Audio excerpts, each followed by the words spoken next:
Relações de poder estão presentes em todos os aspectos da vida em sociedade. Em geral, são fontes de conflitos entre as pessoas. Dentro da família, no trabalho, na política, o uso do poder pode levar ao desenvolvimento da humanidade ou à sua ruína. Para fazer essa complexa discussão, está conosco no programa de hoje o filósofo Mário Sérgio Cortella, mestre e doutor em educação pela PUC de São Paulo, professor titular naquela universidade e autor de inúmeras obras filosóficas. Professor Cortella, é uma satisfação tê-lo aqui conosco. Que bom, fico feliz. Bem, as relações de poder, elas estão presentes em praticamente todo o relacionamento humano, individual, relacionamento coletivo. Eu pergunto, o exercício do poder, ele sempre gera conflito? O que seria mais saudável para um líder, o conflito ou o confronto? Nós temos de lembrar, antes de mais nada, que só existe relação de poder porque humanos somos no plural. Não existiria a ideia de poder se fosse só um único humano. Certo. Como nós somos homens e mulheres em multiplicidade, aquilo que os antigos chamavam de multitude, né, uma profusão, e cada um e cada uma de nós tem na vida autonomia, propriedade sobre si mesmo ou sobre si mesma, e como nós temos de viver em harmonia, minimamente, é necessário que o poder se estabeleça, ou do ponto de vista da organização da vida, ou como um risco até para essa organização. Certo. Ora, nesta direção, a convivência costuma gerar conflito. Por exemplo, numa família, o conflito vem à tona. Divergência de posição, qual horário para se alimentar no domingo, a televisão fica mais alta ou mais baixa, se está frio, um quer cobertor, o outro não quer. Conflito é parte inerente à convivência, é diferente de confronto. Confronto é a tentativa de anular a outra pessoa. E do ponto de vista mais sério, o conflito ele é positivo quando ele leva a uma melhoria da condição de convivência. O confronto é sempre negativo, porque o confronto leva à busca de anulação da outra pessoa, da outra ideia, e, portanto, ele é esmagador. No conflito se busca convencer, no confronto se busca vencer. E desse ponto de vista, né, o conflito faz parte da vida, mas ele em nenhum momento deve, embora aconteça, ele deve se transformar em confronto. No confronto há perda, no conflito há mudança. Muito bem, professor. Se nós aceitarmos que a história se constrói de forma dialética, esse conflito entre quem detém o poder e quem é submetido a ele poderia resultar, digamos, numa síntese benéfica para o conjunto? Toda a história da humanidade é uma situação processual. Essa situação se dá o tempo todo entre o novo e o velho, na chamada dialética novo-velho, no qual o novo já está contido no anterior. E aí a gente avança, a gente cresce, a gente progride. É preciso lembrar que a palavra progredir, evoluir, ela é uma palavra neutra. Câncer também evolui, problemas também progridem.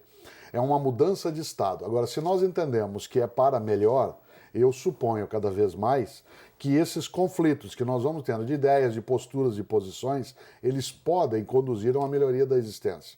Mas quando eles, tal como nós falávamos há pouco, se conformam e se transformam em confronto, isso leva a um retrocesso da nossa condição de vida.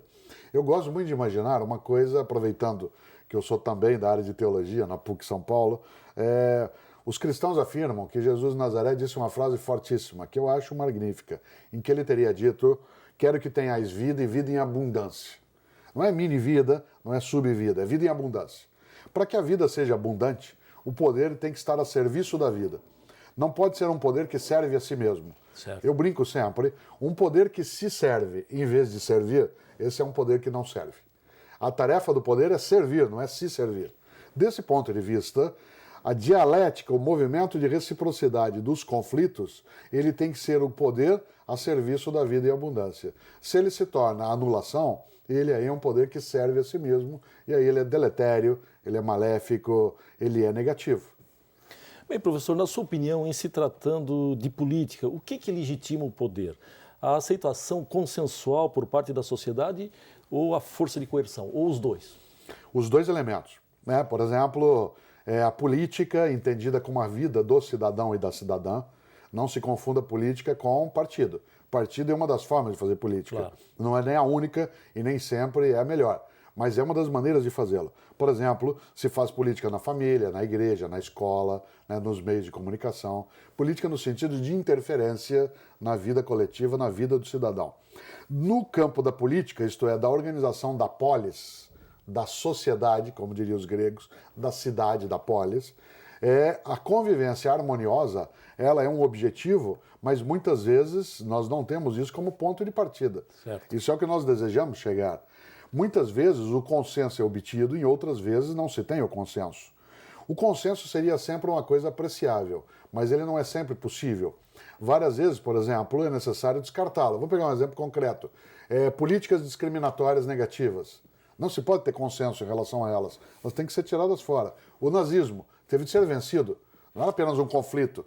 A posição nazi-fascista de humilhação do outro, da eugenia. E as políticas discriminatórias positivas, as chamadas positivas. Essas positivas têm que ser agregadas às sociedades. Elas produzem, inclusive, polêmica. Por exemplo, a temática das cotas, a inserção de pessoas despossuídas em alguns mecanismos, a utilização de ferramentas de proteção às minorias políticas. A Lei Maria da Penha. Claro, a mesma coisa. Você imaginar isso em relação às mulheres, isso em relação ao cuidado em relação àqueles que têm alguma deficiência, é preciso, nesta hora, criar o lado positivo disso. Mas a humanidade precisa, sim, ter como foco a vida e abundância. A gente diria assim, mas isso é uma utopia. Eu diria ainda bem.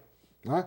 Significa que a gente é capaz ainda de sonhar, ainda de acreditar, ainda de crer naquilo que Paulo Freire, o estupendo educador pernambucano, chamava de inédito viável.